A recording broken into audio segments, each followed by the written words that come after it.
Every mother's greatest fear is that someone will hurt her child. For Emily Palmer, that someone was the man who promised to love and protect them both. When she called 911 that October night, her voice shaking with terror, she whispered words that would change everything. "My husband's game hurts." Officer Adam Richards found her bleeding on her bed, 8 months pregnant, clutching her belly. Her husband Marcus had disappeared, leaving behind notes about preparing the child. The games Marcus forced Emily to play weren't just abuse. They were something far darker. What Marcus had hidden about their baby would reveal a twisted family secret that defied belief. What was Marcus really preparing their innocent child for? Before we jump back in, tell us where you're tuning in from. And if this story touches you, make sure you're subscribed, because tomorrow I've saved something extra special for you. The wedding photograph sat on the mantelpiece like a monument to happier times, though anyone who looked closely might have noticed something unsettling in the way Marcus Palmer's hand gripped his bride's waist. Possessive rather than protective, claiming rather than cherishing. Emily had been 26 then, fresh-faced and hopeful, her auburn hair catching the September sunlight as she gazed adoringly at the man she believed would give her everything she'd ever dreamed of. That was 8 years ago, before the subtle erosions began, before the gentle corrections became firm guidance, then rigid control, before love became a cage disguised as devotion. Millbrook Common, New Jersey, was the kind of town where neighbors still brought casseroles when someone fell ill, and where the local diner served coffee strong enough to wake the dead. Population 12,000, nestled between rolling hills and thick forests, it was a place where people came to escape the chaos of city life and raise families in peace. Emily had grown up here, attended the local schools, and returned after college to teach kindergarten at Millbrook Elementary. "Mrs. Palmer makes learning fun," parents would say at school board meetings. "She has such a gift with children." Emily's classroom was a wonderland of colorful bulletin boards, reading corners filled with well-worn picture books, and projects that celebrated each child's unique talents. She could calm a crying 5-year-old with a gentle word, coax shy students out of their shells, and somehow make even the most restless children sit still for story time. At home, she dreamed of filling her own nursery with laughter and bedtime stories. Marcus was everything she thought she wanted in a partner. Dr. Marcus Palmer held a PhD in child psychology and ran a respected practice from an office on Main Street. Parents sought his guidance for everything from bedwetting to behavioral problems. He spoke at school board meetings about childhood development, authored articles in local parenting magazines, and volunteered his time for community programs. His colleagues at the regional psychiatric hospital considered him brilliant, methodical, and utterly dedicated to understanding the young mind. "You're so fortunate," Emily's sister Julia would say during their increasingly infrequent phone calls. "Marcus is so accomplished, so stable, he obviously adores you." And he did seem to adore her in his particular way. He chose her clothes because he had excellent taste. He selected their social engagements because he understood which events would benefit their standing in the community. He managed their finances because numbers weren't Emily's strong suit. He even planned her meals during pregnancy because proper nutrition is crucial for optimal fetal development. The house on Elm Street was Marcus's selection, a modest, colonial with white shutters and a wraparound porch that spoke of traditional values and domestic harmony. Mrs. Davidson, their elderly neighbor, often commented on what a lovely couple they made during her daily walks past their perfectly maintained garden. "Such a devoted husband," she would tell anyone who listened, "always so attentive to Emily's needs." Emily had wanted children from the moment she said "I do," but month after month brought disappointment. Marcus approached their infertility with clinical detachment, scheduling appointments with specialists, charting her cycles with scientific precision, and selecting treatments based on statistical success rates rather than emotional comfort. When the tests revealed that Emily's reproductive system was perfectly healthy, Marcus doubled down on optimization protocols, specific diets, exercise regimens, even meditation schedules designed to create the ideal gestational environment. "We're not just trying to conceive," he would explain during their evening planning sessions. "We're preparing to create the best possible outcome for our future child." After 3 years of trying, Emily finally saw those 2 pink lines on a pregnancy test. She wept with joy, clutching the stick to her chest as she imagined tiny fingers and toes, first words and first steps.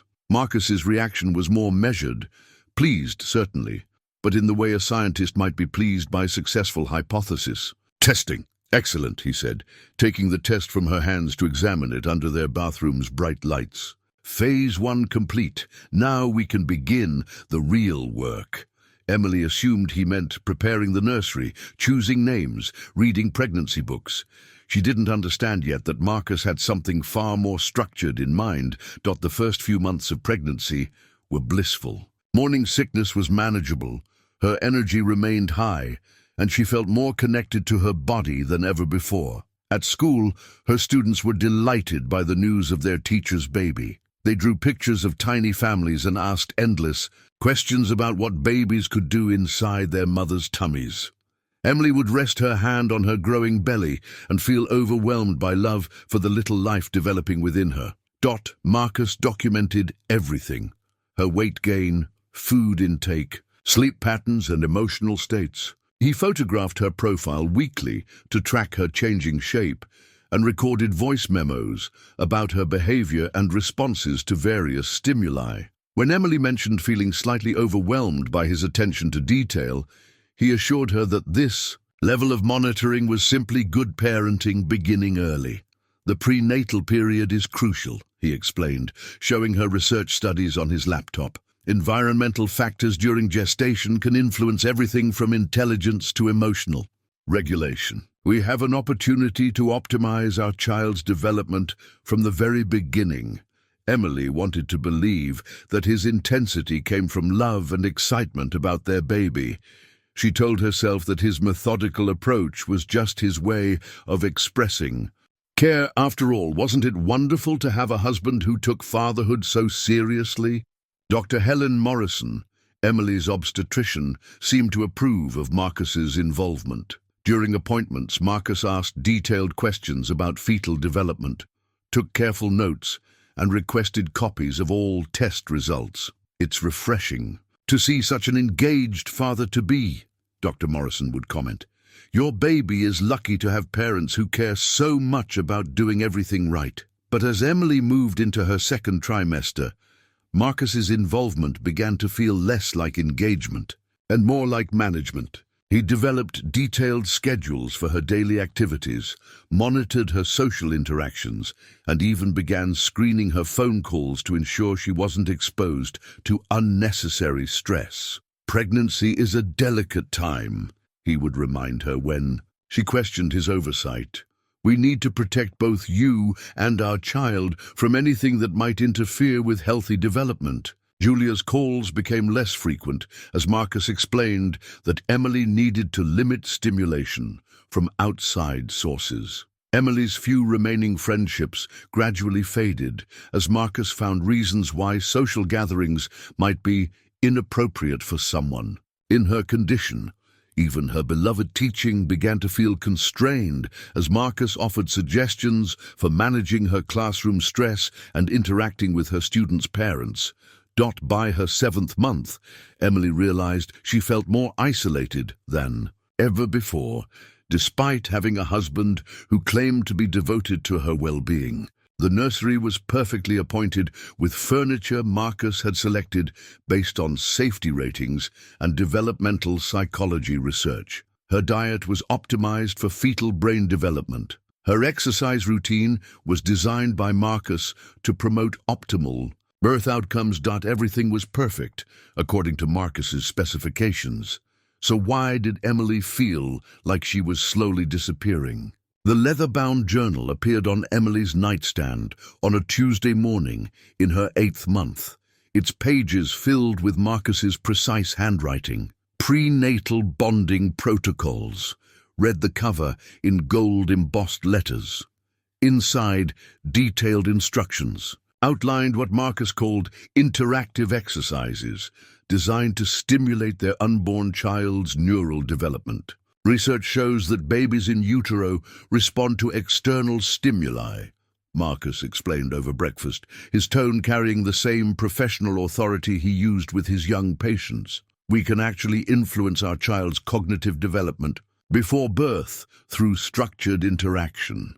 The first exercise seemed harmless enough. Emily was to place her hands on specific areas of her belly while Marcus played classical music and spoke predetermined phrases. The baby would kick in response, and Marcus would record the timing and intensity of each movement in a separate notebook. "Feel that?" Marcus asked during their first session, his hand covering Emily's as Mozart filled their bedroom. The baby is already learning to associate certain sounds with comfort and security. Emily wanted to believe in the beauty of these moments. The idea of communicating with her unborn child filled her heart with warmth, and she eagerly participated in what she assumed were scientifically backed bonding techniques.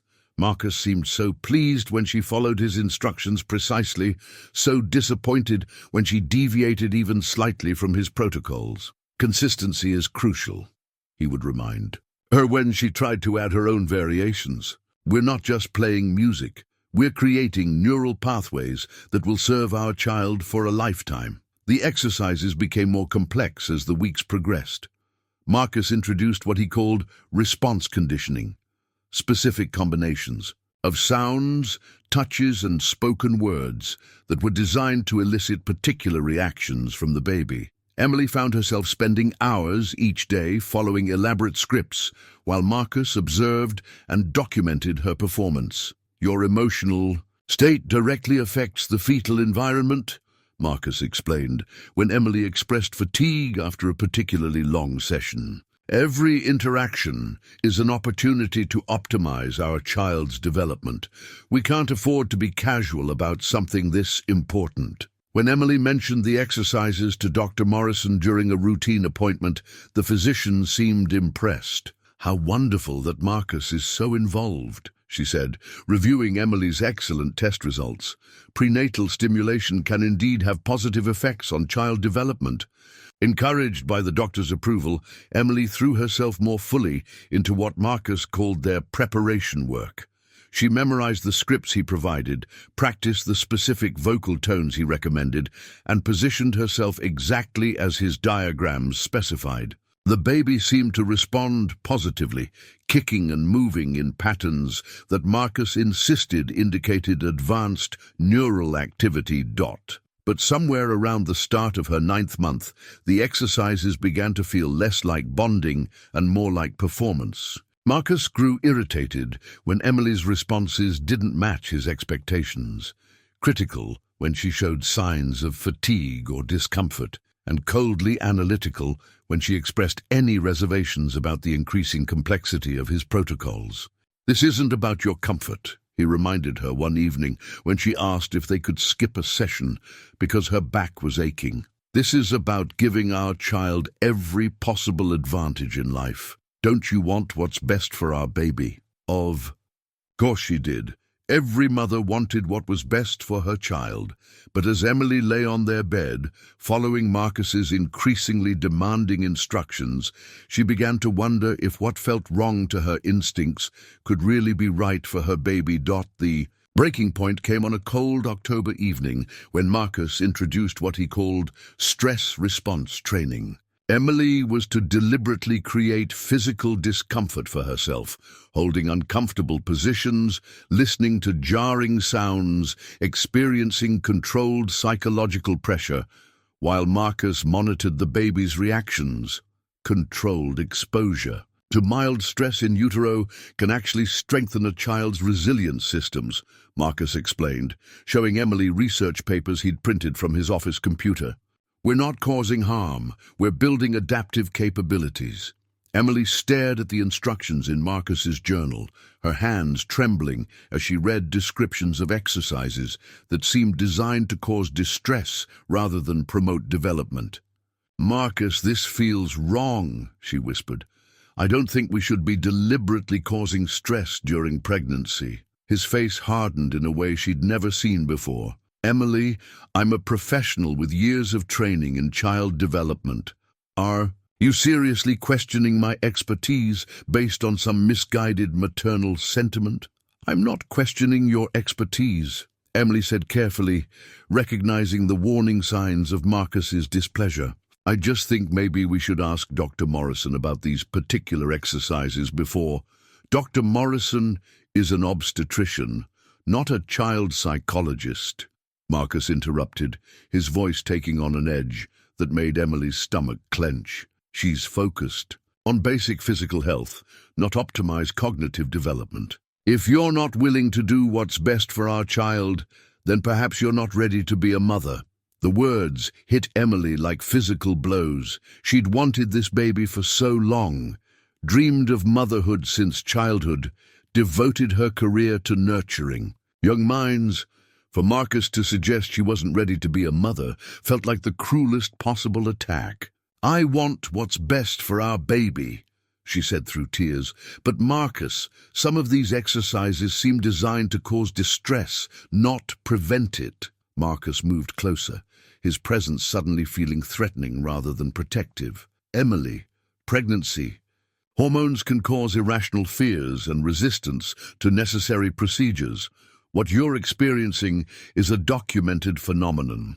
The question is whether you're going to let temporary emotional instability compromise our child's future development." Trapped between her maternal instincts and her husband's professional authority, Emily felt her world tilting off its axis. Marcus had spent months conditioning her to doubt her own judgment, to defer to his expertise, to prioritize their child's supposed needs over her own discomfort. Now he was asking her to actively participate in something that felt fundamentally wrong. "I need to think about this," Emily said quietly. Marcus, quote, S expression turned cold. "There's nothing to think about, Emily. Either you trust me to guide what's best for our family or you don't.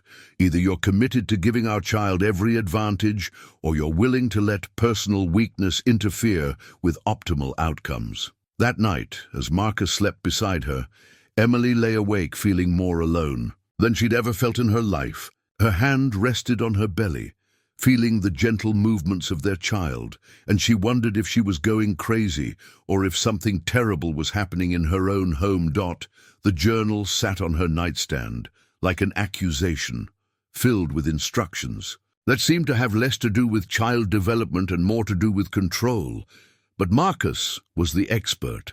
Marcus was the professional. Marcus was the one who understood these things. Wasn't, quote, he. The medical records tucked between pages of Marcus's research journals told a story Emily hadn't known existed. While cleaning his study during one of his rare absences, she discovered Dr. Morrison's notes about her pregnancy, notes that mentioned medications Emily had never been told she was receiving, and psychological evaluations Emily had never consented to undergo. "Patient exhibits increased anxiety and resistance to established protocols," one entry read. "Husband reports episodes of irrational behavior and paranoid thinking. Recommend continued monitoring and possible intervention if symptoms escalate." Emily's hands shook as she photographed the pages with her phone. When had Marcus spoken to Dr. Morrison about her mental state? What medications was she supposedly receiving? And what exactly did established protocols mean in the context of her prenatal care? For the first time in months, Emily called her sister Julia. "Emily?" Julia's voice was bright with surprise and concern. "I haven't heard from you in weeks. How are you feeling?" Emily found herself crying before she could answer. months of isolation, and confusion pouring out in ragged sobs that seemed to come from somewhere deep in her chest. "Julia, I think something's wrong. I think Marcus is... I don't know what he's doing, but something's very wrong." The silence on the other end of the line stretched long enough that Emily wondered if the call had dropped. When Julia finally spoke, her voice was careful, measured.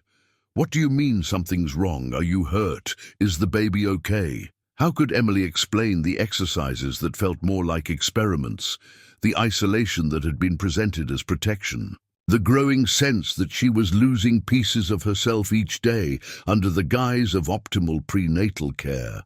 "He's been having me do these exercises," Emily began, then stopped. How could she describe the journal's instructions without sounding as unstable as Marcus suggested she was? "He says they're for the baby's development, but they're getting more and more intense, and I found some medical records that mention things I don't remember agreeing to." "Emily, you're scaring me.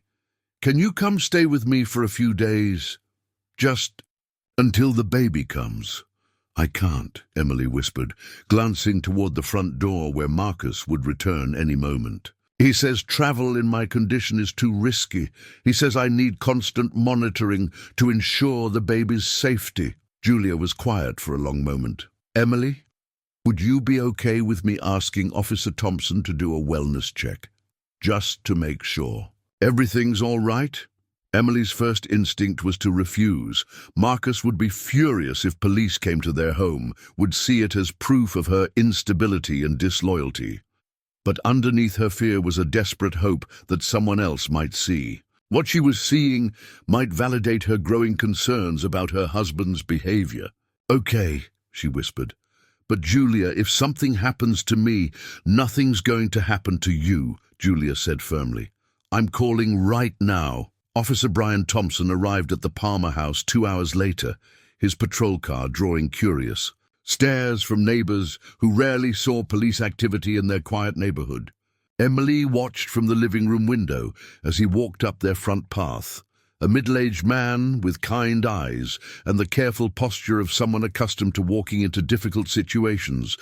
Marcus answered the door with his most professional smile, the expression he wore when meeting with concerned parents or skeptical colleagues.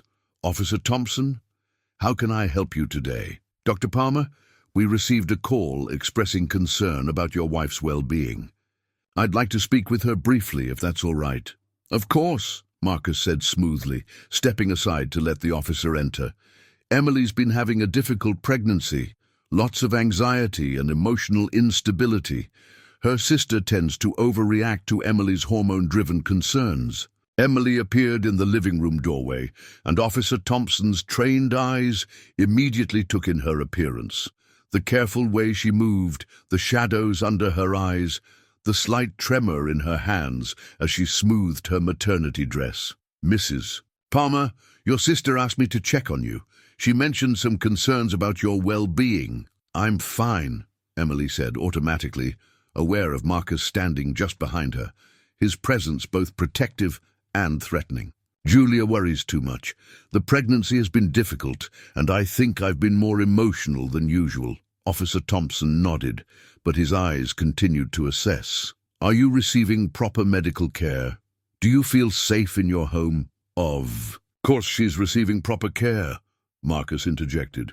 "I'm a child psychologist. I understand pregnancy and child development better than most people. Emily's been under the care of an excellent obstetrician, and I've been implementing evidence-based prenatal optimization protocols to ensure the best possible outcomes for our child." Emily felt the familiar weight of Marcus's authority, the way his professional credentials and confident manner made her own concerns seem petty and uninformed. But she also noticed how Officer Thompson's expression tightened slightly at Marcus's clinical language, how his eyes lingered on Emily's face, as if searching for something hidden beneath her careful composure. "Mrs. Palmer, is there anything you'd like to tell me privately?" Officer Thompson asked gently. "I can arrange for Dr. Palmer to step outside if you'd be more comfortable." This was her chance, the opportunity she'd been hoping for to tell someone.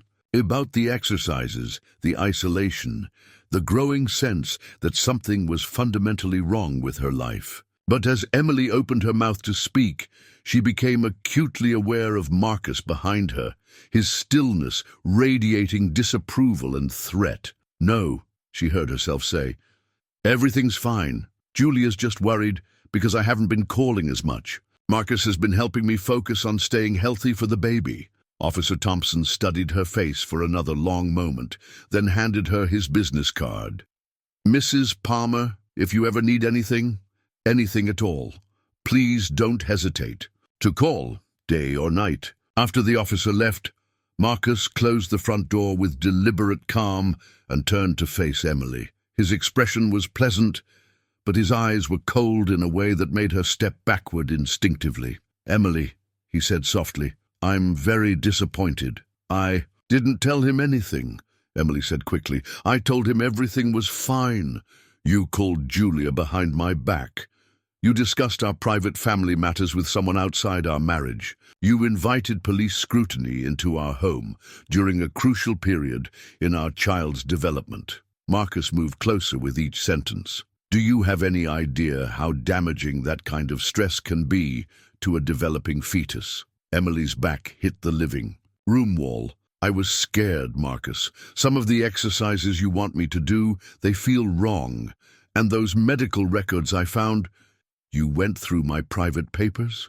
Marcus's voice remained level, but Emily could see the rage building behind his calm facade. "Emily, that kind of paranoid, invasive behavior is exactly what I've been trying to protect you and our baby from." "I'm not paranoid," Emily whispered, though even as she said it, she wondered if it was true. "I just want to understand what's happening to me." Marcus reached out and cupped her face with hands that felt cold against her skin. "What's happening to you is pregnancy-related anxiety and depression. It's affecting your judgment, making you suspicious of the people trying to help you. But don't worry, I know exactly how to treat these symptoms." That night, Emily lay in bed feeling more trapped than ever. Officer Thompson's business card was hidden between the pages of a book on her nightstand, but she wasn't sure she would ever have the courage to use it. Marcus slept peacefully beside her, but she could feel his awareness even in sleep, his constant monitoring of her every breath and movement. The baby kicked restlessly in her womb, and Emily wondered if her child could sense her fear, could feel the prison that their home had become. She wanted to protect this innocent life growing inside her, but she wasn't sure she even knew how to protect herself anymore. The scientific journal articles were hidden behind a false panel in Marcus's basement study, a space Emily had been forbidden to enter without permission. But desperation had driven her beyond the boundaries of obedience, and while Marcus attended a conference in the city, she descended the carpeted stairs to search for answers to questions she was afraid to voice. The basement felt different from the rest of their carefully appointed home, where upstairs rooms were decorated with warm colors and comfortable furniture. This space was sterile and clinical. Filing cabinets lined one wall, their contents organized with obsessive precision. A large desk dominated the center of the room, covered with research papers, charts, and photographs that made Emily's stomach clench with recognition. The photographs were of her, dozens of them, taken throughout her pregnancy without her knowledge. Profile shots documenting her changing body, close-ups of her face during their bonding exercises, images of her sleeping that must have been captured with a hidden camera. Each photo was labeled with dates, times, and notes about her emotional state and physical responses. But it was the journal articles that truly terrified her, paper after paper on prenatal conditioning, fetal neural manipulation, and something called gestational behavioral modification. The authors' names meant nothing to Emily, but Marcus's handwriting filled the margins of every page, excited notations, experimental modifications, and planning notes that spoke of her pregnancy not as a natural process, but as a research opportunity. One article titled "Prenatal Stress Exposure and Enhanced Adaptive Responses in Human Offspring" was so heavily annotated that Marcus's notes nearly obscured the original text. In the margins, he had written detailed observations about Emily's responses to various controlled stresses, and his theories about how these experiences might be affecting their unborn child's neural development. Subject shows expected resistance to protocol implementation, one note read. Maternal protective instincts interfering with optimization procedures. Consider increased isolation to reduce external influences. Emily's legs gave out as she realized the full scope of what Marcus had been doing. She wasn't his wife. She was his test subject. Their baby wasn't their child.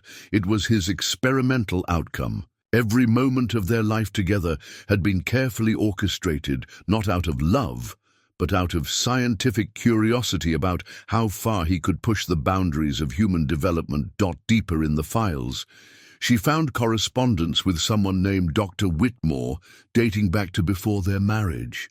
The letters revealed a relationship between Marcus and his former mentor that went far beyond normal academic guidance. Dr. Whitmore wrote about subjects and generational improvements and the next phase of the program in language that made Emily's skin crawl with understanding. Marcus has shown exceptional promise in implementing our protocols, one letter read. His selection of subject E demonstrates sophisticated understanding of optimal genetic and psychological profiles. If the current pregnancy produces expected results, we should be prepared to expand operations to additional sites. Subject E. Emily realized with growing horror that she had been selected, studied, and manipulated from the very beginning.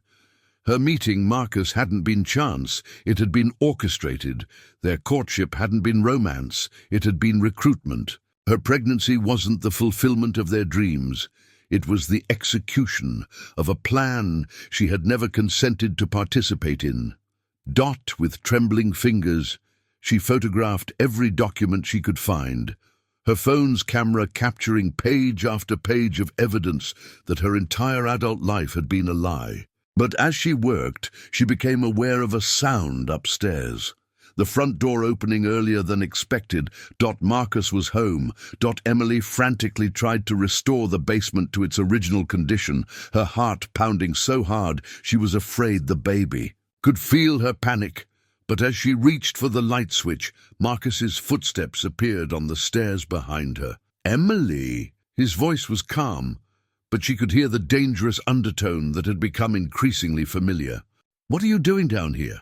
She turned to face him, trying to compose her expression into something resembling innocence. I was looking for extra blankets for the nursery. I thought you might have some stored down here. Marcus descended the remaining steps slowly, his eyes taking in the basement's condition with the analytical precision that had once seemed so attractive and now felt so threatening. Emily held her breath, praying that her hasty attempt to cover her tracks had been sufficient. Emily, this is my private workspace. I've explained before that the materials down here are confidential and potentially disturbing to someone in your condition. He moved closer, and Emily caught a scent she hadn't noticed before, something chemical and antiseptic that seemed to cling to his clothes. I'm sorry, she whispered. I didn't touch anything. I was just looking for blankets. Marcus studied her face with the same intense focus he brought to his research, as if she were a specimen under a microscope. You look upset. Has something happened while I was away? Emily forced herself to meet his gaze, knowing that any sign of deception would trigger his suspicion. I had some cramping earlier. I was worried about the baby, so I thought I'd look for extra bedding to make myself more comfortable. For a moment, Marcus's expression softened into something that might have been concern or might have been satisfaction that his conditioning was still effective.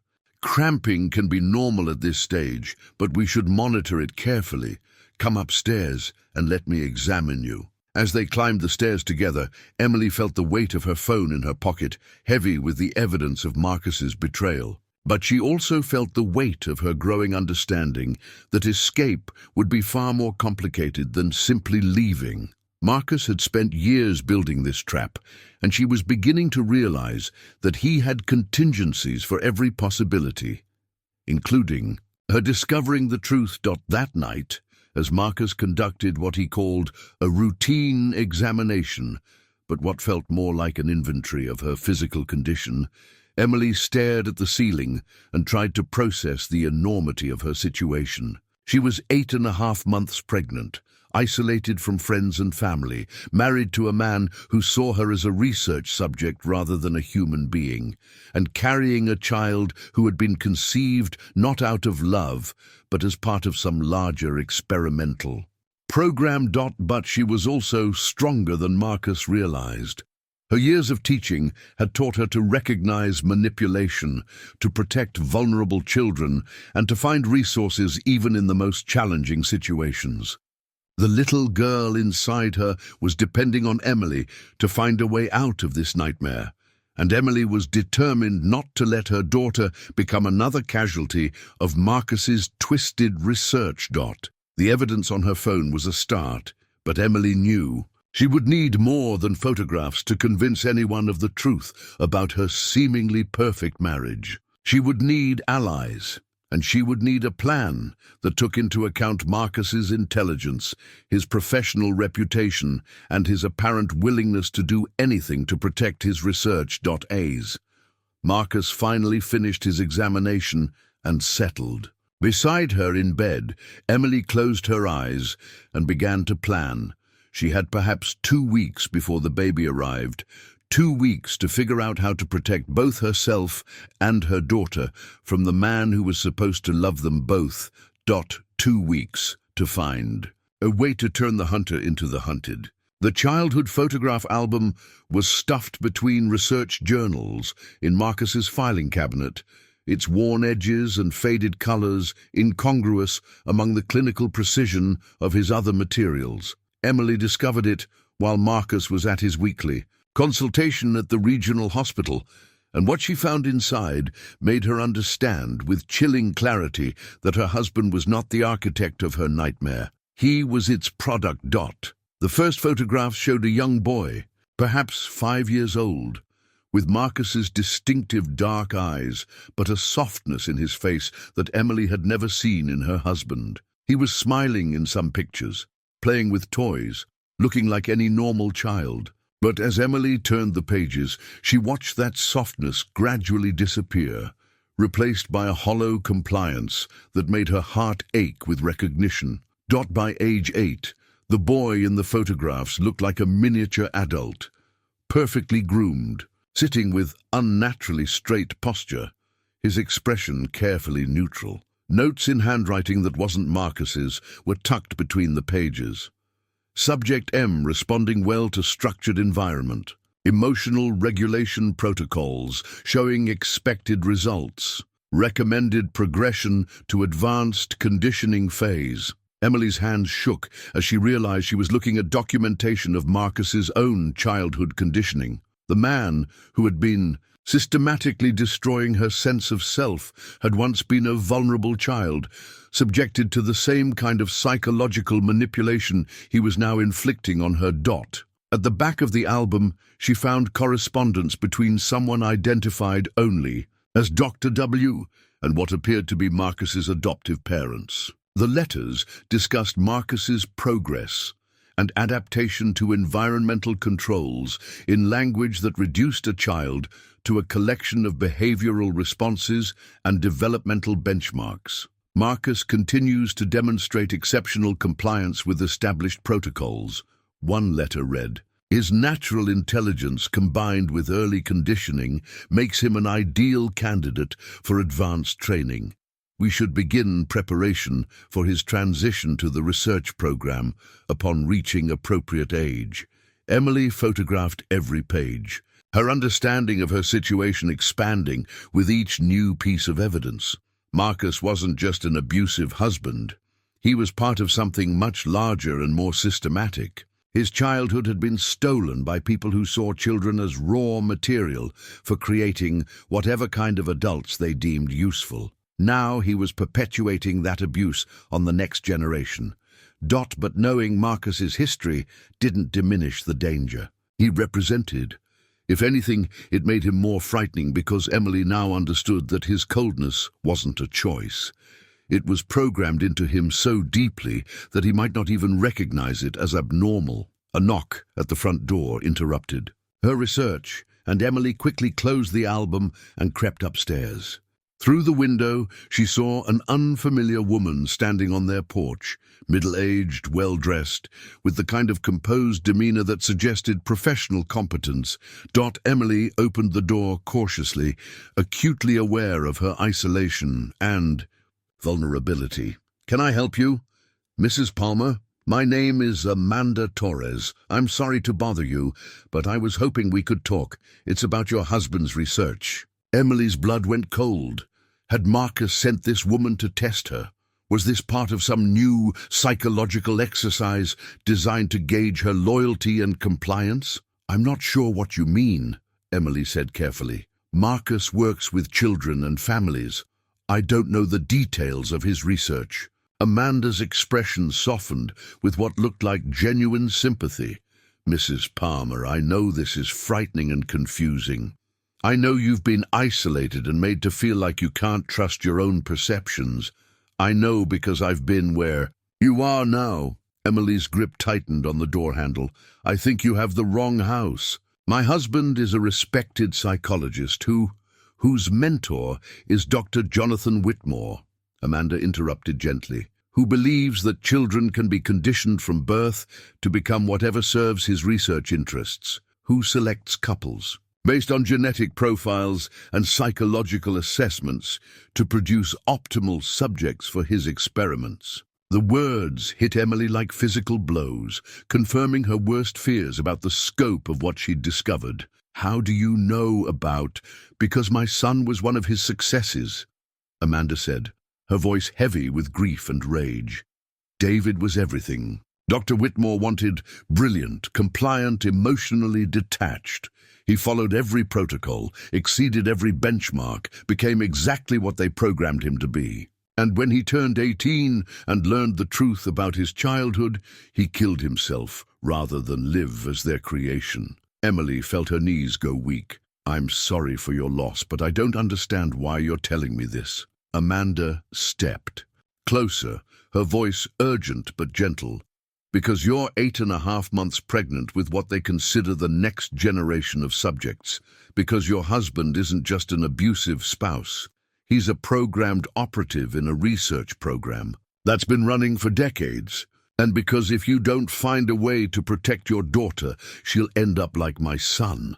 Emily's hand instinctively moved to her belly, protective and fierce. "What are you talking about? What program?" "Dr. Whitmore has been conducting unauthorized and psychological research on children for over 30 years, Amanda explained. "He selects couples who meet his genetic and psychological criteria, then arranges for them to meet and marry.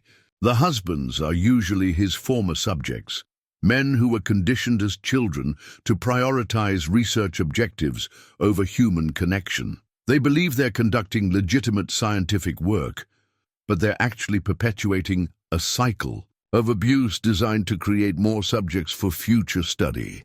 Emily thought about Marcus's clinical approach to their relationship, his systematic control of her pregnancy, his complete lack of emotional warmth despite his claims of devotion. "How many families are involved in this?"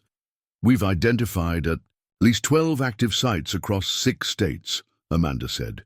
"Families where the fathers were conditioned as children and the mothers were selected for their genetic profiles and psychological characteristics. All of them following similar protocols, all of them believing they're optimizing child development when they're actually participating in systematic psychological abuse." Emily's mind raced as she processed this information. Marcus's childhood.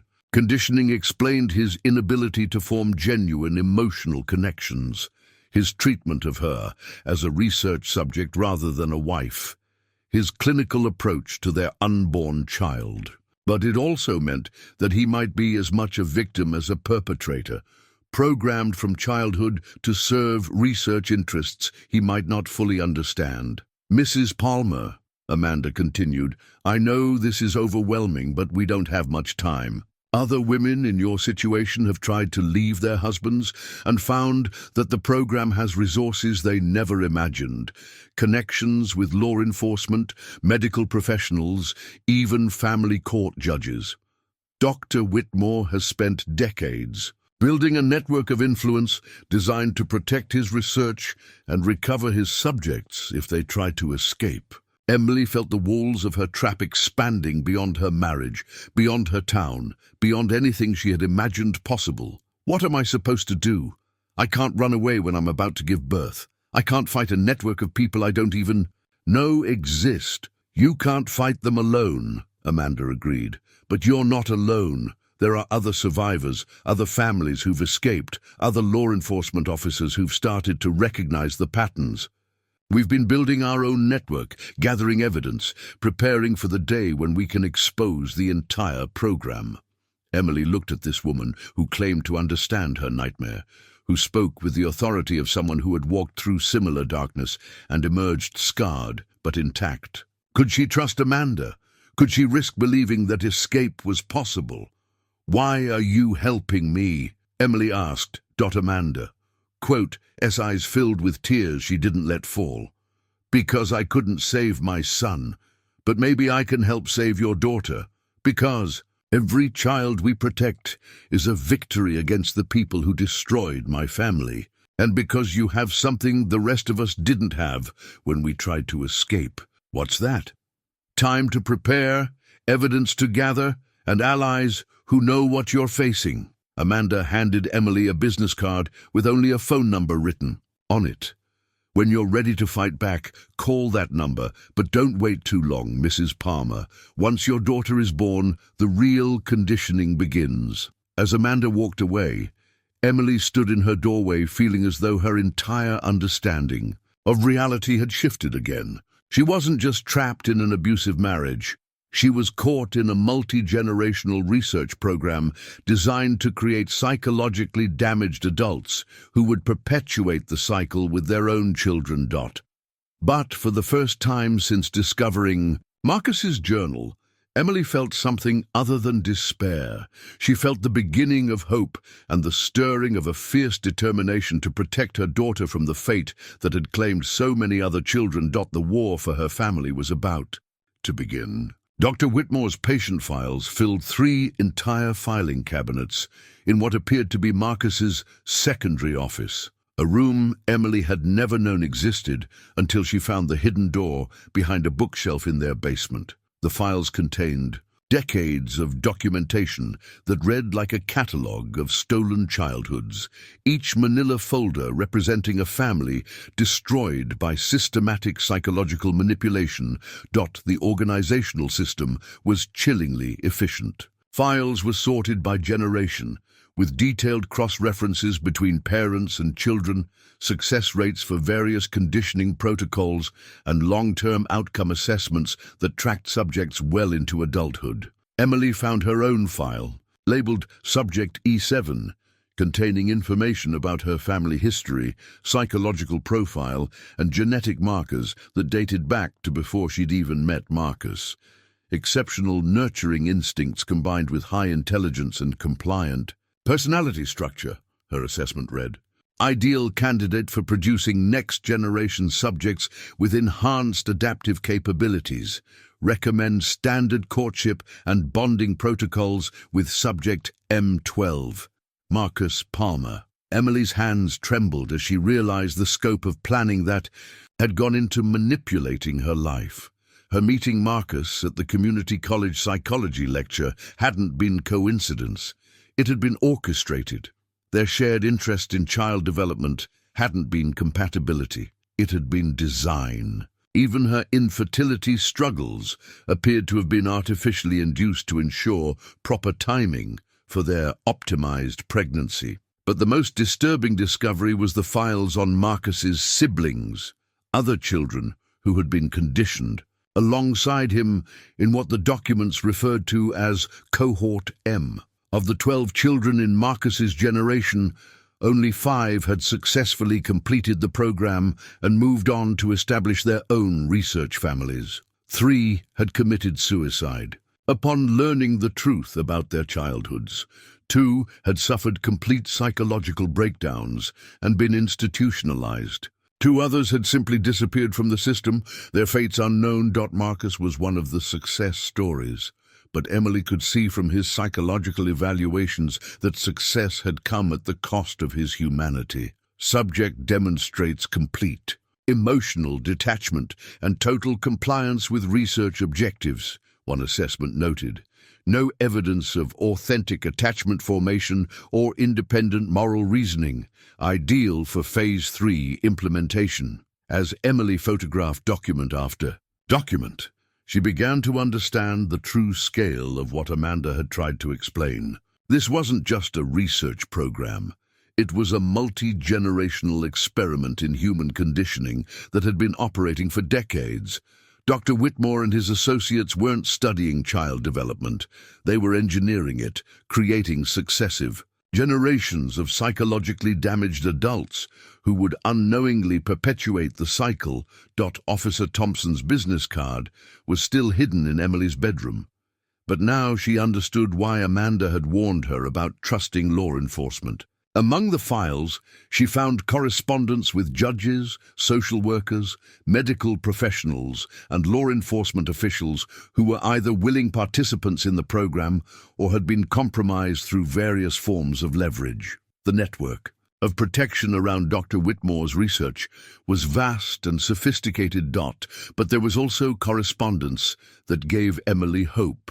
Letters from FBI agents who had begun investigating reports of systematic child abuse, academic researchers who had raised concerns about Dr. Whitmore's methodologies, and family court advocates who had noticed patterns in custody cases involving former subjects. The network wasn't invulnerable. It was under scrutiny from people who understood the scope of what was happening. Emily found references to other families currently in the program, including detailed assessments of their children's progress. The documentation revealed that several couples in nearby towns were unknowingly participating in similar conditioning protocols. Their husbands, like Marcus, were former subjects who believed they were implementing beneficial child development programs while actually perpetuating systematic abuse. One file contained photographs that made Emily's stomach clench with recognition. Images of children during training sessions that looked remarkably similar to the exercises Marcus had been forcing on her during pregnancy. The children's faces showed the same hollow compliance Emily had seen in Marcus's childhood photographs, the look of young minds learning to suppress their natural responses in favor of program behaviors. The most disturbing revelation came. In a section labeled Phase 4 Implementation, Emily discovered that the program wasn't limited to psychological conditioning. It included plans for medical interventions during pregnancy and infancy designed to create physical as well as psychological modifications. The medications mentioned in her medical records suddenly made horrifying sense. Marcus and Dr. Morrison hadn't just been monitoring her pregnancy, they had been actively altering it. Emily quotes phone buzzed with a text message that made her blood freeze. Coming home early. Emergency at the hospital. Stay inside and rest. Marcus, she had perhaps 15 minutes to restore the hidden office to its original condition and get upstairs before Marcus discovered her in the forbidden space. Working frantically, Emily finished photographing the most crucial documents and carefully returned everything to its proper place. But as she prepared to leave the hidden room, she made one final discovery that changed everything. In Dr. Whitmore's most recent correspondence with Marcus, dated just 3 days earlier, she found detailed plans for what they called immediate post-birth protocols. Subject E7, showing increased resistance to conditioning, the letter read. Recommend accelerated. Timeline for infant separation and maternal elimination. Cannot risk exposure of program at this critical juncture. Suggest staged accident or medical emergency to provide cover for necessary actions. Emily's legs nearly gave out as she processed the implications. Marcus and Dr. Whitmore weren't just planning to take her baby after birth. They were planning to kill her. The medical emergency that had called Marcus away might not have been an emergency at all, but rather final preparations for eliminating what they saw as a threat to their research. The sound of Marcus's car in the driveway sent Emily scrambling up the stairs, her heart pounding so hard she was afraid the baby could feel her panic. She barely made it to the living room couch before the front door opened, and she forced herself to lie down as if she'd been napping. "Emily?" Marcus called from the hallway. "How are you feeling?" "Tired," she managed, trying to keep her voice steady. "The baby's been very active today." Marcus appeared in the living room doorway, and Emily saw something different in his expression, a cold calculation that seemed to assess her as one might evaluate a problem to be solved. "We need to talk about delivery arrangements.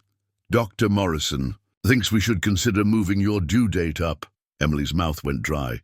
"Moving it up? Why?" "Your blood pressure has been elevated, and there are signs that the baby might be experiencing stress in utero.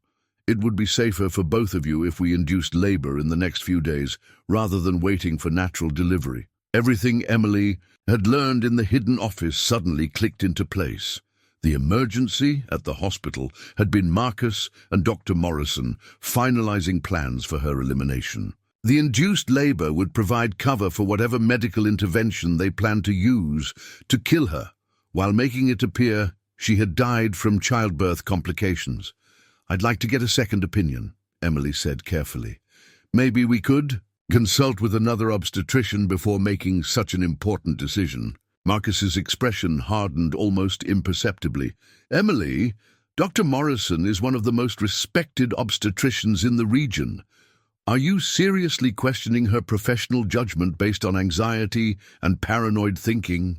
There it was, the familiar pattern of undermining her confidence and intelligence, making her doubt her own perceptions and defer to his authority. But now, Emily understood it as a conditioning technique designed to maintain control over subjects who might begin to question their circumstances. "I'm not questioning her judgment," Emily said, forcing herself to sound calm and reasonable.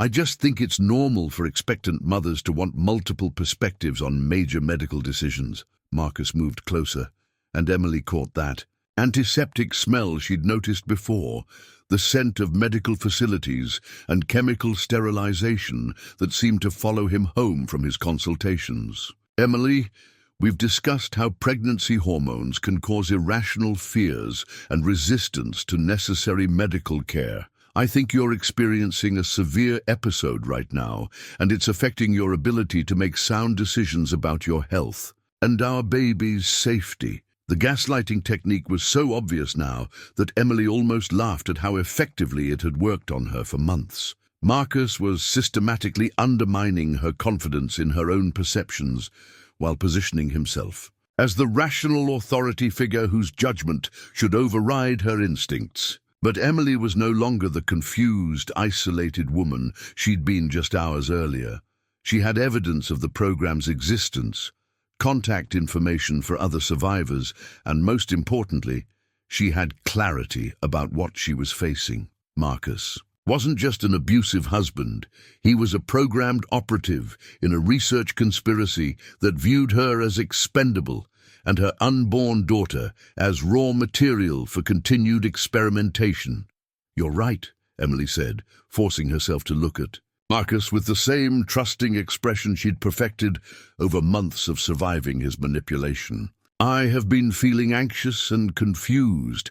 Maybe it would be best to trust Dr. Morrison's recommendation and schedule the induction." Marcus's expression relaxed slightly, satisfied that his conditioning was still effective. "I'm glad you're being reasonable about this, Emily. I know it's frightening, but everything we're doing is designed to protect you and our baby." As Marcus settled beside her on the couch and began discussing delivery logistics with clinical detachment, Emily nodded and responded appropriately while her mind raced with plans. She had perhaps 48 hours before they moved forward with whatever medical intervention they had planned to eliminate her. 48 hours to contact Amanda and the network of survivors, gather additional evidence, and find a way to protect both herself and her daughter from the people who saw them as nothing more than research subjects. The war for her family had begun, and Emily was finally ready to fight. The original research grant was hidden in a fireproof safe behind Dr. Whitmore's official credentials in Marcus's basement laboratory, a space Emily discovered when she found the second hidden door, while Marcus attended his final pre-delivery consultation. What she found there shattered every assumption she'd made about the program's purpose and scope. The government document, dated 35 years earlier, bore the letterhead of a Defense Department research initiative that had been officially discontinued in the 1980s. But the funding had never actually stopped. It had simply been rerouted through private foundations and academic institutions that provided cover for continued operations. Project Looking Glass, development of behaviorally conditioned assets for long-term strategic deployment, the document read. Emily's hands shook as she processed the implications of the clinical language that reduced human beings to strategic resources. This wasn't about creating enhanced children or optimizing child development. The program was designed to produce psychologically malleable adults who could be activated for specific purposes years or decades after their conditioning was complete. Dr. Whitmore wasn't studying childhood development. He was manufacturing sleeper agents who would unknowingly serve government interests throughout their adult lives. Emily found detailed personality profiles of successful program graduates who now held positions in law enforcement, education, healthcare, government, administration, and military command. These individuals had been conditioned from birth to respond to specific triggers, to prioritize assigned objectives over personal relationships, and to carry out instructions without questioning their moral implications. Marcus wasn't just a victim of childhood conditioning. He was an active asset who had been deployed to establish a new generation of subjects. Their marriage hadn't been arranged to produce enhanced children, but to create psychologically conditioned operatives who could be activated when they reached adulthood. The basement laboratory contained equipment Emily had never seen before. Devices for recording brain activity, monitoring physiological responses, and administering precisely controlled environmental stimuli. Video monitors showed feeds from cameras throughout their house, confirming that every moment of Emily's pregnancy had been observed and documented for research purposes. But the most horrifying discovery was a series of video recordings labeled Cohort M Training Archives. Emily watched in stunned silence as footage showed Marcus and other children undergoing conditioning sessions that looked more like torture than education. The sessions involved sensory deprivation, psychological manipulation, and systematic breaking of the children's natural emotional responses. In one recording, a young Marcus, perhaps 10 years old, sat perfectly still while adult researchers subjected him to increasingly disturbing stimuli designed to test his emotional suppression. When he finally broke down and cried, he was punished with isolation and sensory deprivation until he learned to show no response at all. Emily watched her husband's humanity being systematically destroyed, and she understood, with heartbreaking clarity, that the man she'd married was not capable of genuine love, because love had been conditioned out of him before he'd reached adolescence. But the recordings also revealed something that gave Emily hope. In the earliest videos, Marcus had shown normal emotional responses: fear, sadness, affection, curiosity. The conditioning had been overlaid on a naturally empathetic child, which meant some part of his original personality might still exist. Beneath the programming. The sound of footsteps upstairs made Emily freeze. Marcus was supposed to be at the hospital for another hour, but she heard his distinctive pattern of movement as he searched the house.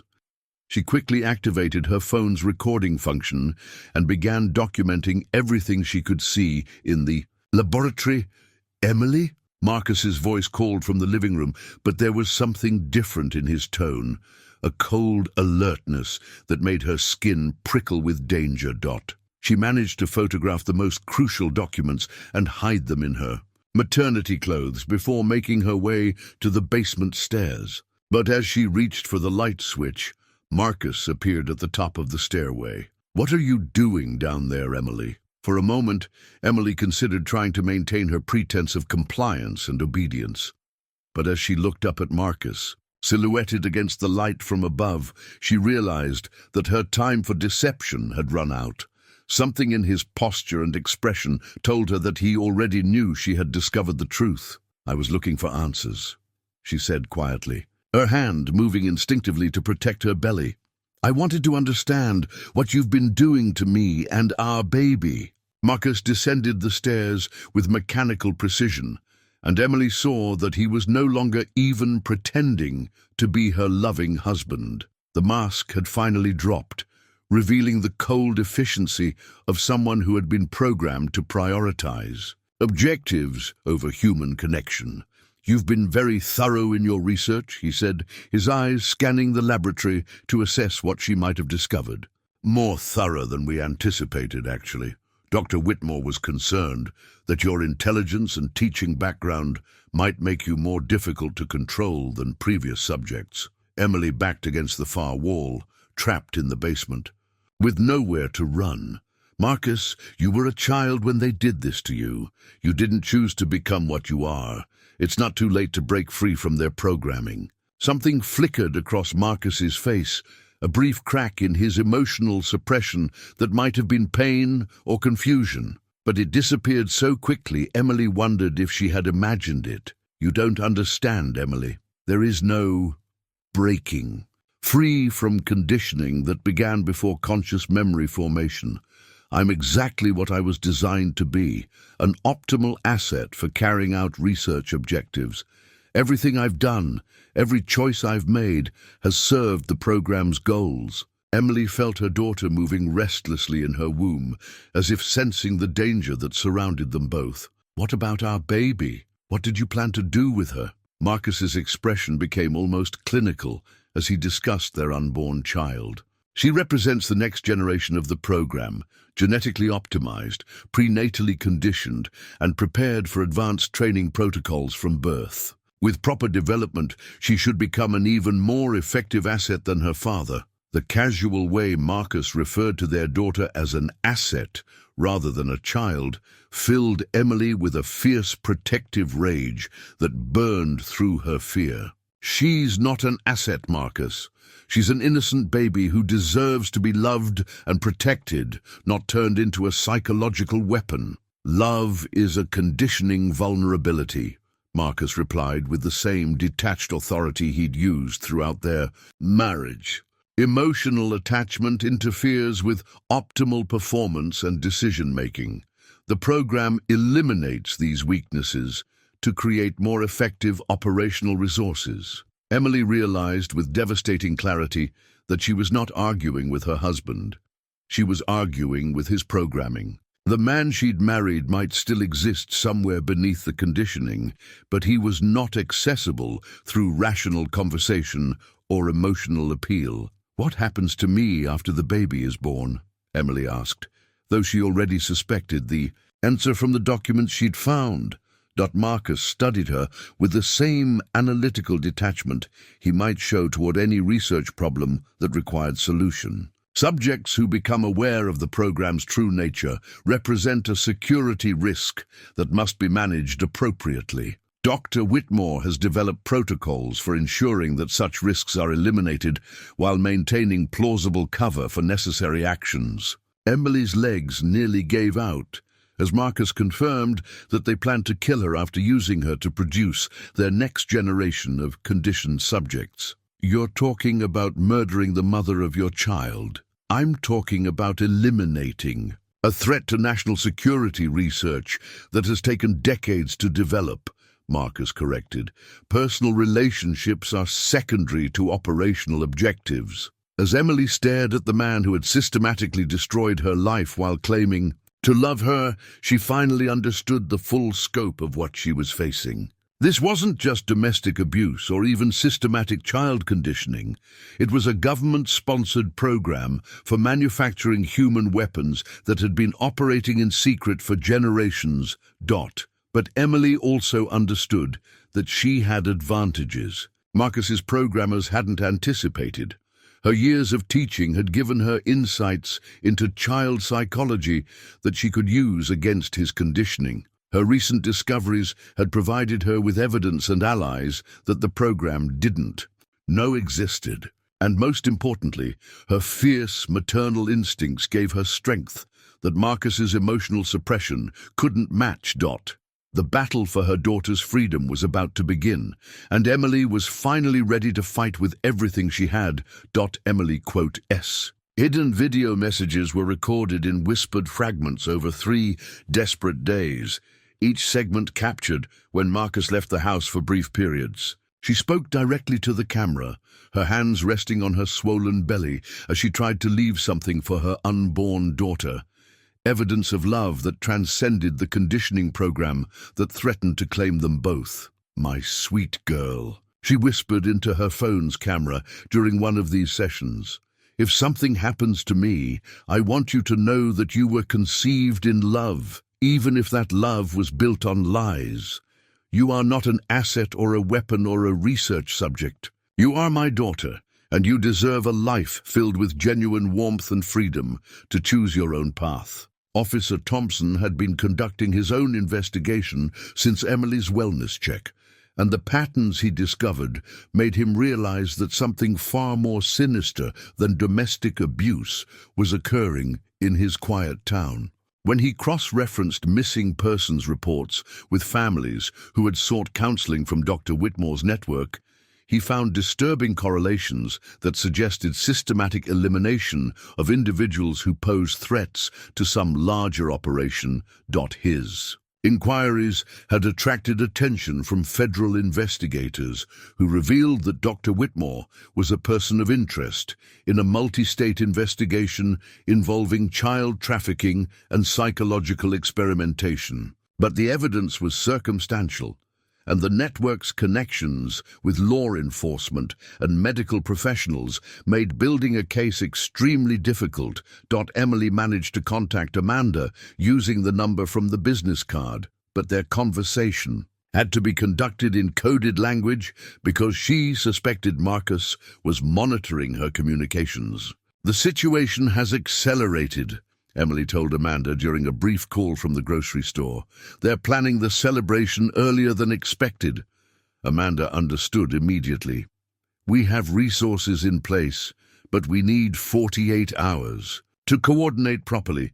Can you delay the celebration?" "I don't think I have 48 hours, Emily replied, feeling her daughter's increasingly urgent movements. "I think the celebration might happen naturally before then." That evening, Marcus announced that Dr. Morrison wanted to admit Emily to the hospital the following day for monitoring, with plans to induce labor within 24 hours if her condition didn't improve naturally. "Your blood pressure is dangerously elevated," he explained with clinical concern. "We can't risk waiting any longer." Emily knew that once she entered the hospital, she would be completely under Marcus and Dr. Morrison's control, with no opportunity for escape or outside intervention. She had perhaps 12 hours to find a way to protect herself and her baby from the program's final protocol. While Marcus slept beside her that night, Emily carefully gathered the evidence she'd photographed and uploaded everything to a secure server Amanda had provided. If something happened to her, at least the documentation of the program's existence would survive to protect other families. But as she worked, Emily felt the first unmistakable contractions of early labor. Her daughter had apparently decided to arrive on her own schedule, regardless of the program's carefully planned timeline. Emily's first instinct was to wake Marcus, but she stopped herself as she realized this might be her only opportunity to escape his control. If she could get to the hospital on her own and demand to be treated by medical professionals who weren't part of the network, she might be able to protect both herself and her baby from whatever post-birth protocols Marcus had planned. She slipped out of bed as quietly as possible and gathered the emergency bag she'd prepared weeks earlier, along with copies of the most crucial evidence she'd documented. Her contractions were still far apart, giving her perhaps several hours before delivery became imminent. Emily made it as far as the kitchen before Marcus appeared behind her, fully dressed as if he'd been waiting for her to make exactly this. "Move! Going somewhere, Emily." His tone was conversational, but she could see the cold calculation in his eyes as he assessed the situation. "I'm in labor," she said, trying to sound calm despite her racing heart. "I was trying to get to the hospital without waking you." "How considerate," Marcus replied, moving closer. "But I think it would be better if we called Dr. Morrison and had her come here instead. Home birth might be safer given your elevated stress levels." Emily realized that Marcus had been prepared for the possibility that she would try to escape. During labor, the program's contingency planning was more sophisticated than she had imagined, and every option she could think of had probably been anticipated and countered. "I'd prefer to deliver at the hospital," Emily said, backing toward the front door. "I'll feel safer with all the medical equipment available if something goes wrong." Marcus smiled with the same professional warmth he'd used throughout their marriage, but Emily could see the predator beneath the mask. "Emily, you're experiencing labor anxiety, which is completely normal, but can lead to poor decision-making. As your husband and as a trained psychologist, I'm qualified to determine what's best for you and our baby in this situation." Another contraction hit Emily with enough force to make her gasp, and she realized that her window for escape was closing rapidly. Her daughter was coming whether Emily was prepared or not, and Marcus clearly intended to control every aspect of the delivery to ensure the program's objectives were met. But as Emily gripped the kitchen counter through the contraction, she heard the distant sound of sirens approaching their neighborhood. At first, she thought it might be unrelated, a medical emergency or house fire somewhere nearby, but the sirens grew closer and multiplied, suggesting a coordinated response to some significant incident. Marcus heard them too, and for the first time since dropping his caring husband mask, Emily saw uncertainty cross his face. "Stay here," he ordered, moving toward the front window to investigate the source of the sirens. Emily used his momentary distraction to activate the emergency contact Amanda had given her, a single text message that would alert the network of survivors that she was in immediate danger and needed extraction. But as she pressed send, Emily felt a contraction stronger than any of the previous ones, accompanied by a warm rush of fluid that told her their baby was no longer waiting for anyone's plans or preparations. Her daughter was arriving now, in the middle of a crisis that would determine whether she would be born into freedom or conditioning. The sirens were definitely coming toward their house now, and Emily could see flashing lights reflecting off the walls of their carefully appointed prison. Whatever was happening, it represented her last chance to protect her daughter from the program that had destroyed so many other families. Marcus returned from the window with an expression of cold fury that made Emily's blood freeze.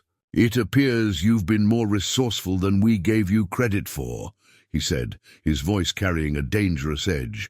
"But you should understand that the program has protocols for managing situations like this." As Marcus moved toward the basement, where Emily knew he kept equipment she didn't want to think about, another powerful contraction doubled her over with the realization that she was about to give birth in the middle of a battle for her daughter's soul. Marcus's suicide note was never intended to be found, but Emily discovered it tucked inside his research journal as Officer Thompson and his backup team surrounded their house. The handwritten pages revealed the fractured psychology of a man who had spent his entire adult life serving purposes he was programmed to believe in but had never truly chosen. I was 5 years old when they took away my ability to love, the note began. I didn't understand then that love was something that could be stolen, only that the feelings other children described made no sense to me. I learned to mimic emotional responses, to say the words that produced desired behaviors from others, but I never understood what drove the connections that seemed so natural to everyone else. Emily read these words while crouched behind their kitchen island, her contractions now coming every few minutes as her daughter insisted on arriving despite the chaos surrounding them. Marcus had retreated to the basement when the first police vehicles arrived, and Emily could hear him moving equipment and speaking in low, urgent tones to someone on his phone. Presumably, Dr. Whitmore. Officer Thompson's voice came through a megaphone outside. Dr. Palmer, this is Officer Thompson with the Millbrook Police Department. We have the house surrounded and federal agents en route. We need you and Emily to come outside so we can ensure everyone's safety. Emily managed to reach her phone and called Thompson directly. Officer Thompson, this is Emily Palmer. I'm in labor and my husband has weapons in the basement. He's been holding me prisoner as part of some kind of government research program. And Mrs. Palmer, stay on the line with me. Are you injured? Do you need immediate medical attention? I need to get to a hospital, but Marcus won't let me leave. He's been conditioning me throughout my pregnancy as part of an experiment, and he plans to take my baby after it's born. Emily's words came between gasps as another contraction hit. Federal agents are 2 minutes out, Mrs. Palmer. Can you get to a safe location in the house while we handle your husband? Before Emily could answer, Marcus emerged from the basement carrying a small black case that made her stomach clench with recognition.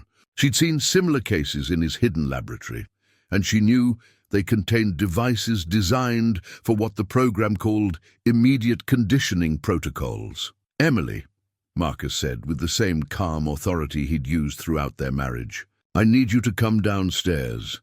Dr. Whitmore has arrived to assist with the delivery, and we need to begin the post-birth procedures immediately. Emily realized that Dr. Whitmore must have been waiting nearby, prepared to implement whatever final protocols the program required. The sirens and police presence hadn't deterred him. They had simply accelerated his timeline. I'm not going anywhere with you, Marcus, Emily said, gripping her phone as another contraction made her cry out involuntarily. Our daughter deserves better than what you're planning for her. For a moment, Marcus's programmed composure cracked, and Emily saw something that might have been the man he could have been if his childhood hadn't been stolen. Emily, you don't understand what you're interfering with. This program has taken decades to develop. The research we've conducted will benefit future generations by creating individuals capable of serving society's highest needs. By destroying their ability to love, Emily gasped. By turning children into weapons. Marcus, look at what they did to you. Look at what you've become. Do you want that for our daughter? Marcus stared at her for a long moment, and Emily saw confusion flicker across his features, as if he was trying to access emotions and thoughts that had been buried beneath years of conditioning. I was designed to be optimal, he said, but his voice carried less certainty than usual. You were designed to be broken, Emily replied, struggling to her feet as pressure built in her pelvis. You were a normal child who loved and felt and connected with others, and they systematically destroyed those parts of you. I've seen the videos, Marcus. I know what you were like before they started the conditioning. Something in Marcus's expression shifted, a crack in the psychological armor that had protected him from recognizing the full scope of what had been done to him. The videos, he repeated, his voice hollow with recognition. Emily saw her opportunity to reach whatever remained of the man Marcus might have been. You cried when they hurt you. You tried to comfort the other children when they were afraid. You asked for your real parents and begged to go home. That was the real you, Marcus, the person you were before they made you into a tool. Marcus dropped the black case, and Emily heard it hit the floor with a sound like breaking glass. His hands went to his head as if he was experiencing physical pain, and she realized that her words were forcing him to confront memories and emotions that had been suppressed for decades. "I remember," he whispered, his voice breaking with the weight of buried trauma. "I remember being afraid and wanting someone to hold me and tell me everything would be all right. But they said those feelings were weaknesses that would interfere with my purpose."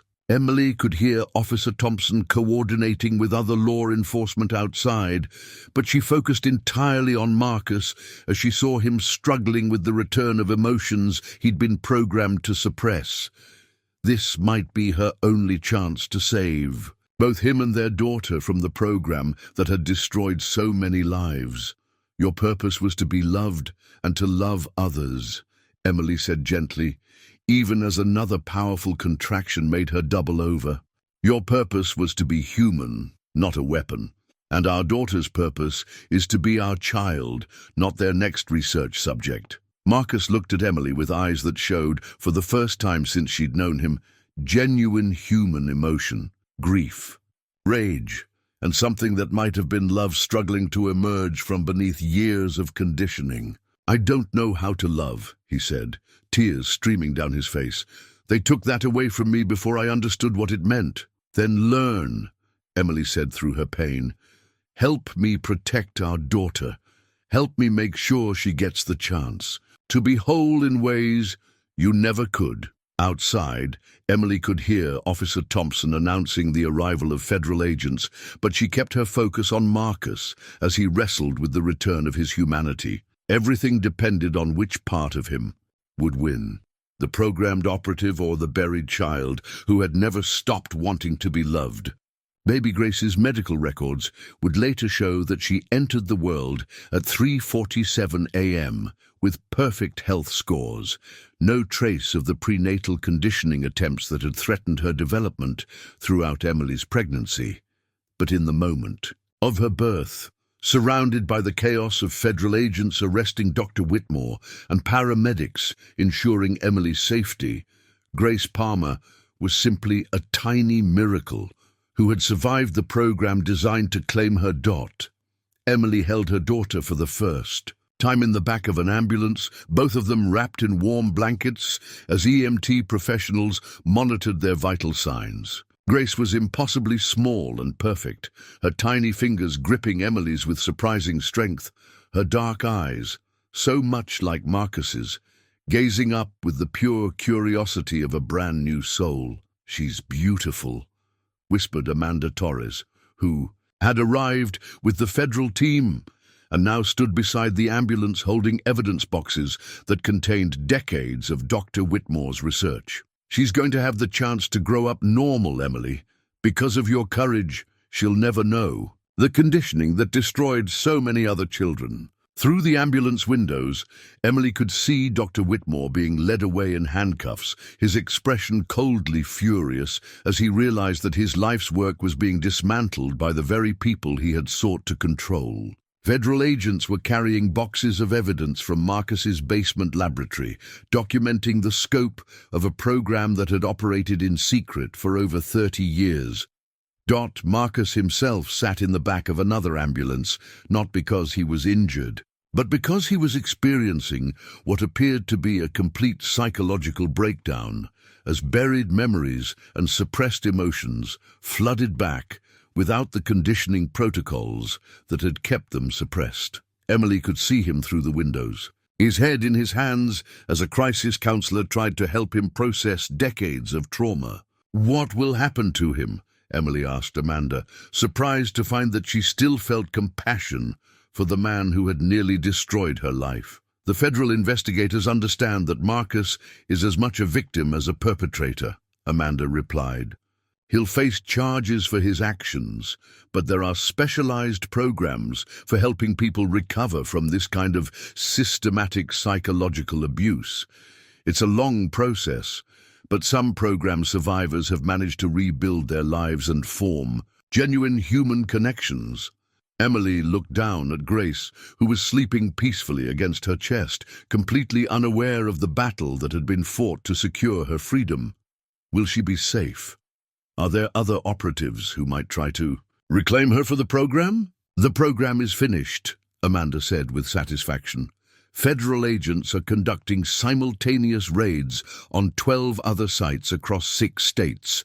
Every family currently participating in conditioning protocols is being contacted and offered protective services. Dr. Whitmore's network is being dismantled completely. Officer Thompson appeared at the ambulance door, his expression mixing relief with the weight of understanding how close they had come to losing both Emily and her daughter. Mrs. Palmer, there are federal agents who need to speak with you when you're ready, but there's no rush. They understand you've been through an incredible ordeal. Emily nodded, still processing the reality that her nightmare was finally over. Officer Thompson, thank you for believing me. If you hadn't started investigating when you did, you saved yourself and your daughter. Mrs. Palmer, Thompson interrupted. Gently, my investigation just provided backup for the courage you showed in gathering evidence and reaching out for help. As dawn broke over Millbrook, Emily found herself in a hospital room that felt genuinely safe for the first time in months.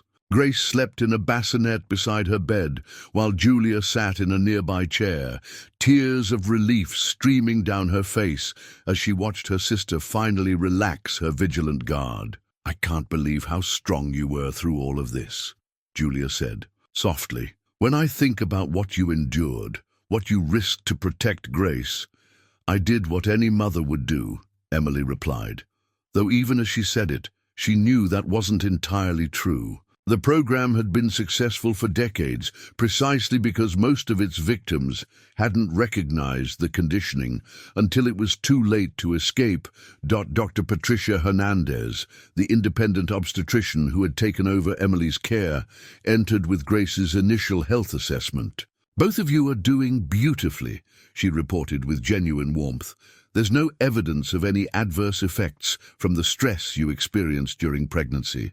Grace is healthy, alert, and showing all the normal responses we expect from a newborn. Emily felt a weight lift from her chest that she hadn't even realized she'd been carrying. Despite everything Marcus had subjected her to during pregnancy, despite the psychological conditioning attempts and the medication she'd unknowingly received, Grace had somehow emerged unscathed. Doctor, will there be any long-term effects we should watch for? Emily asked. We'll monitor her development carefully, but I'm optimistic that any impact from the prenatal stress will be minimal. Emily's teaching certificate renewal sat on Julia's kitchen table 6 months later, a symbol of her determination to reclaim the life that had been systematically stolen from her. The certificate represented more than just professional credentials. It represented her commitment to protecting other children from the kind of psychological manipulation that had nearly claimed her daughter. Grace babbled happily in her bouncer beside the table, a healthy, alert 6-month-old who showed no signs of the prenatal conditioning attempts that had threatened her development. Her laugh was pure joy, her responses to Emily completely natural, and her development followed normal patterns that filled Emily with relief each day. The school board is thrilled to have you back, Julia said, reading through the paperwork. Emily had completed. Principal Anderson said they've had 3 families specifically request that their children be placed in your classroom next year. Emily smiled as she watched Grace reach for a colorful toy, her movements unencumbered by the systematic manipulation that had shaped Marcus's childhood. I want to go back to teaching, but I also want to do more. Amanda and I have been talking about developing training programs to help educators recognize signs of systematic psychological abuse. The network of program survivors had grown into a powerful advocacy organization, with Amanda leading efforts to educate professionals about the warning signs of conditioning programs, and Emily contributing her expertise in child development. Together, they had already helped identify and intervene in 3 families where similar manipulation was occurring. Dr. Whitmore's trial had concluded 2 months earlier, with convictions on multiple counts of child abuse, conspiracy, and violation of research ethics. The evidence Emily had gathered proved crucial in securing not just his conviction, but the dismantling of the entire network that had supported his operations. Dozens of families had been freed from conditioning programs, and systemic changes were being implemented to prevent similar operations from taking root in the future. Marcus remained in the specialized treatment facility, making slow but measurable progress in recovering his capacity for genuine emotional connection. Emily received occasional updates about his condition, but had chosen not to pursue direct contact. The trauma specialists working with him believed that he might eventually recover enough to live independently, but his capacity for normal relationships remained uncertain. Emily found that she could feel compassion for the man Marcus had been before his conditioning, while maintaining firm boundaries about protecting herself and Grace from the man he had become. Their marriage was officially dissolved, and legal protections were in place to ensure that any future contact would only occur if Emily specifically chose to allow it. Officer Thompson had become something of a friend to Emily and Grace, stopping by regularly to check on their well-being and often bringing small gifts for the baby. His investigation into the program had earned him recognition from federal law enforcement agencies, and he had been invited to join a task force focused on identifying other systematic abuse operations. "Mrs. Palmer," he had told Emily during one of his visits, "your courage in gathering that evidence and reaching out for help probably saved dozens of other families. Grace is going to grow up knowing that her mother is a genuine hero." But Emily didn't feel like a hero. She felt like a mother who had done what any parent would do to protect their child. The strength she had discovered within herself during her darkest moments hadn't been superhuman courage, but rather the fundamental human capacity to fight for what matters most. As Grace grew and developed, Emily marveled at the natural progression of her daughter's personality. Grace was curious but cautious, affectionate but independent, displaying the kind of balanced emotional responses that Marcus's conditioning had systematically suppressed. Watching her daughter explore the world with genuine wonder and form authentic connections with the people around her, Emily felt profound gratitude for the freedom they had fought to secure. The house on Elm Street had been sold. Its proceeds used to establish a trust fund for Grace's education and to support Emily's advocacy work. Emily and Grace now lived in a sunny apartment near Julia's family, surrounded by the kind of natural support network that Emily had been systematically isolated from during her marriage. Mrs. Davidson, their elderly former neighbor, had been devastated to learn the truth about Marcus's activities. She visited Emily regularly, bringing homemade cookies and apologies for not recognizing the signs of what was happening. "I thought he was such a devoted husband," she would say, shaking her head at her own inability to see through Marcus's carefully constructed facade. "He was very good at appearing normal," Emily would assure her. "That's what made the program so dangerous. They trained their operatives to be completely convincing in their roles." On quiet evenings, Emily would read to Grace from the same picture books she had once shared with her kindergarten students, marveling at how different these moments felt from the structured bonding exercises Marcus had imposed during her pregnancy. Grace's responses were genuine and spontaneous, reaching for the colorful pages, laughing at funny voices, falling asleep peacefully in her mother's arms without any conditioning protocols or developmental optimization strategies. These were the moments Emily treasured most. The simple, authentic interactions between a mother and daughter who were free to love each other without manipulation or hidden agendas. As Emily prepared to return to teaching that fall, she felt ready to channel her experiences into protecting other children, while building a new life founded on the values that had helped her survive her ordeal: trust, intuition, genuine connection, and the fierce protective love that had ultimately defeated Marcus's programming. Grace would grow up knowing that she was loved unconditionally, encouraged to trust her own instincts, and supported in becoming exactly who she was meant to be. She would never experience the systematic manipulation that had stolen Marcus's humanity, or the isolation that had nearly broken Emily's spirit. Looking at her daughter's bright, curious face, Emily made a promise that would guide everything she did going forward. Grace would know freedom, authenticity, and love in their purest forms.